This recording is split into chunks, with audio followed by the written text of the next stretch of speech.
ډاکټر صاحب ولسمشر محمد اشرف غني یو ناڅاپه راتګ لویې جرګې ته. ښاغلي ولسمشر محمد اشرف غني د طالبانو په لویه غونډه کې ګډون وکړو.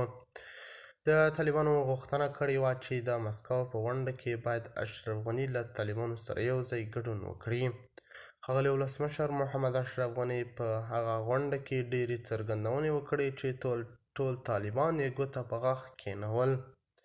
ښاغلي ولسمشر محمد اشرف غني ویلي که طالبان زما سره یو ځای شي زه به پاکستان د ځمکې د نقشې څخه ورک کړم.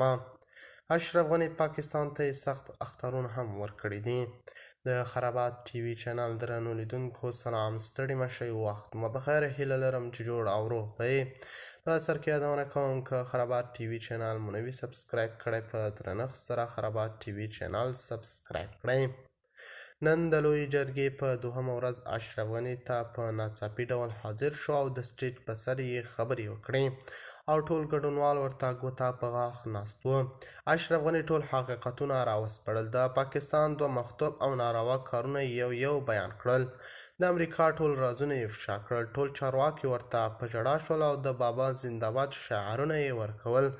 بابا ویل لومړی کار چې موږ یې باید وکړو هغه دا دی چې د پاکستان د ځمکې د نقشې څخه ورک کړو.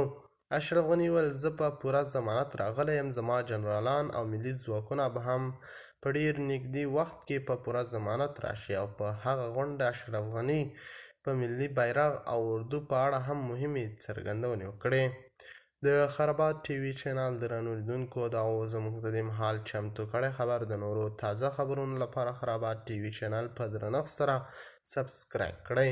الله په امان، تر بیا ښې چارې.